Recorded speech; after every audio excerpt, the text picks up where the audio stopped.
Ang akin po lang mungkahi sana, ako po ay naniniwala, mga mahal kong kasama, na itong usapin nito ay masyadong popular sa ating mga kababayan. At ang magsalita ka ng patungkol sa pagsasaayos ng singgalot na ito ay hindi pabor sa sino man na magsasalita ng gusto mong magkaroon ng kapayapaan. Pero sa usapin nito, ako po ay tatanggapin ko kung ano ang sasabihin ng mga tao sa akin. Kung sasabihin nilang, oh, pro-China yan. Okay lang po. Wala pong problema.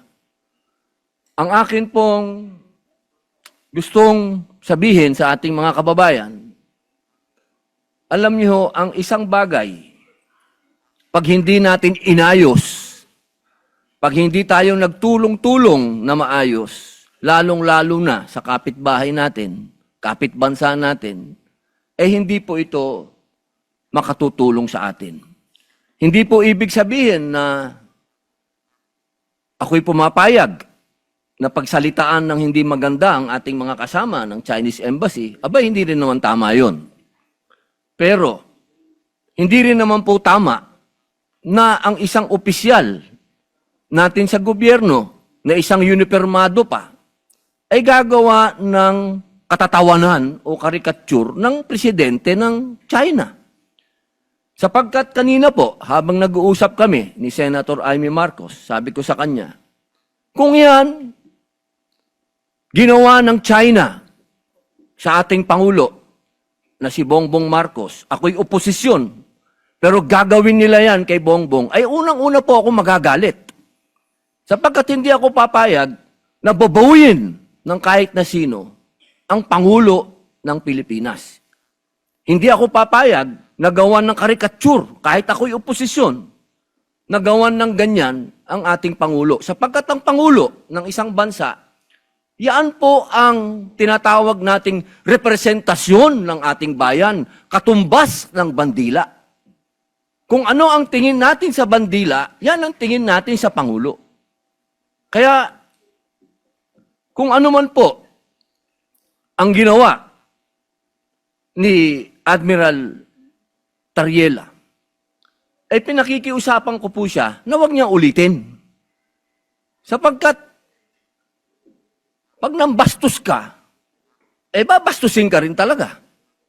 Wala po tayong magagawa sapagkat duty ng kahit na sino na ipagtanggol ang kanilang Pangulo.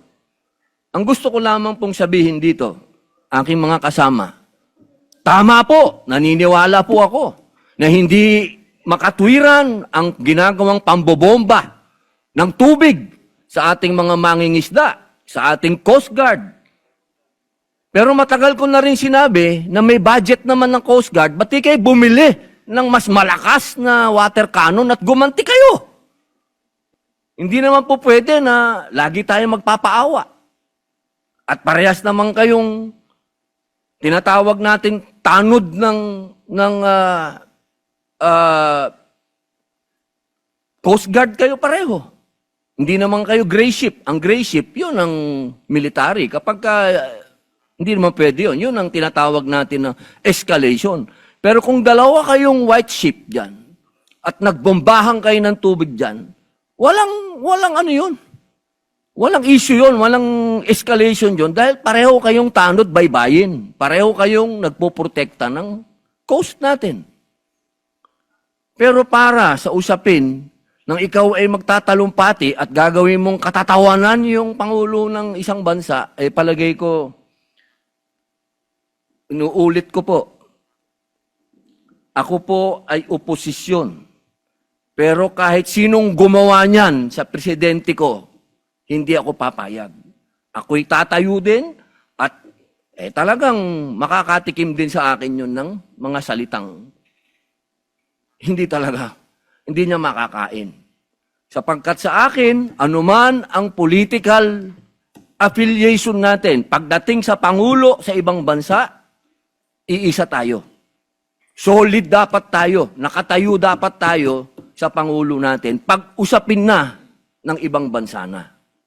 Kaya sana po, nakikiusap po ako sa Chinese Embassy at sa ating mga kasama na sana po ay matapos na ito, makapag-umpisa na po tayo ng magandang relasyon, pag-umpisahan natin ng pag-uusap, sapagkat, alam niyo po, meron din po tayong ibang mga kasinggalot.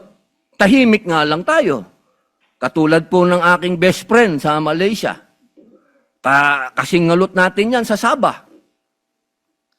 Ilan ng Pilipinong naging stateless doon? Ilan ng Pilipinong diniport nila? Pero naging tahimik naman tayo. Wala naman akong naririnig.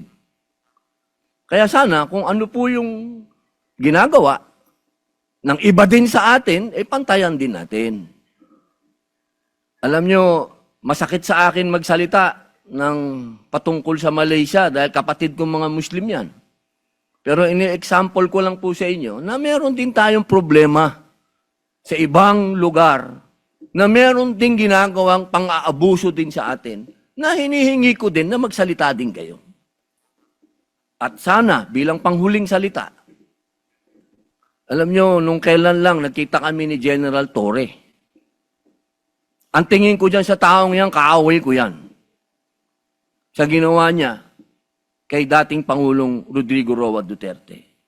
Pero dahil nagkita kami sa isang lugar na hindi namin dapat pag-usapan ang ginawa niya, kundi kami mga bisita sa isang lugar, kami naging, kumbagay, diplomat na rin kami. Kami naging mahinahon sa isa't isa.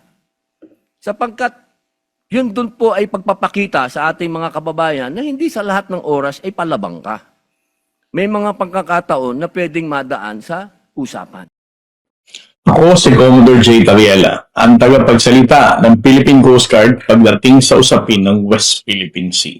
Sasagutin ko ngayon ang tanong na, bakit nga ba hindi ginagamit ng Philippine Coast Guard ang kanilang water cannon laban sa pambubuli ng China Coast Guard?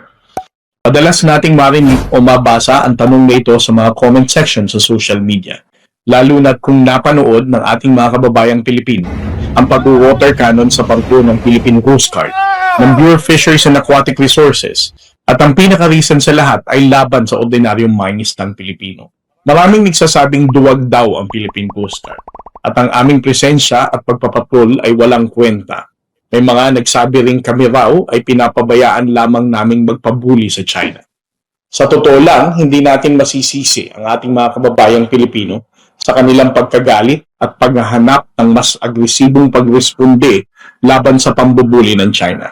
Subalit, kailangan din nating may paliwanag sa ating mga kababayan na ang kanilang galit na nararamdaman ay doble ng galit na pinagdadaanan ng ating mga tauhan na nasa loob mismo ng ating Philippine Coast Guard vessels. However, they have to exercise restraint and ensure professionalism sa pagtugon sa pambubuli na ito ng China. Hindi ito dala ng karuwagaan, subalit ito ay pagpapakita ng kanilang professionalismo at pag-unawa sa kung ano ang mas strategic action against China's bullying behavior. Ang pinakaunang dahilan dito ay dahil nga alam natin na ang China ay humahanap ng paraan para maisisi sa atin ang pagtaas ng tensyon sa West Philippine Sea. The moment we use our water cannons, the Chinese Coast Guard may have a justification to increase their aggression to the next level. Maaaring mas mataas na tensyon ang kanilang susunod na gawin at isisi sa atin ang kanilang aggressive response. Pangalawa, sa paggamit ng water cannon ay ano ba ang strategic objective, bakit natin ito gagamitin? Kung napapaligiran tayo ng 3 hanggang 5 naglalakihang barko ng China, at kung ang paggamit ng water cannon ay magiging dahilan para itaas ng China ang kanilang agresyon, hindi ba't mas logical to evade their bullying and proceed to a safer location? Panghuli at ang pinakamahalaga sa lahat ay dahil kinikilala natin ang tamang paggamit ng water cannon. Ito ay para makapagligtas ng buhay, hindi para manakit ng kapwa-tao at manira ng ibang barko. Ang ating mga water cannons ay nakareserba lamang sa makatao at mapayapang layon. tulad ng pagresponde sa mga sunog sa dagat at iba pang mga insidenteng katulad nito.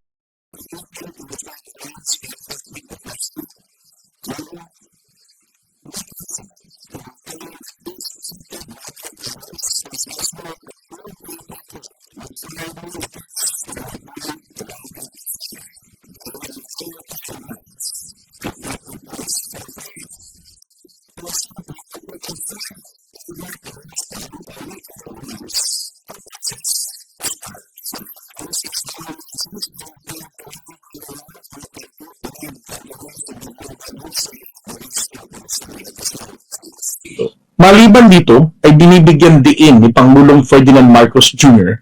na hindi gagaya ang Philippine Coast Guard sa mga pamamaraang iligal at agresibo na maaaring magpataas ng tensyon. And we have no intention of attacking anyone with water cannons or any other such offensive, I would have to call them weapons. The last thing we would like was to raise the tensions in the West Philippine Sea. That's the last thing, and that will certainly do that. So hindi natin gagawin. We will not follow the Chinese Coast Guard and the Chinese vessels down that road. It is not the mission of our Navy, our Coast Guard, to start or to increase tensions. Their mission is to lower tensions. Alinsunod sa direktiba ng ating Pangulo, mananatiling marangal, profesional, mapayapa, at naaayon sa batas ang mga aksyon ng ating Philippine Coast Guard sa pagtataguyod ng ating karapatan sa West Philippine Sea.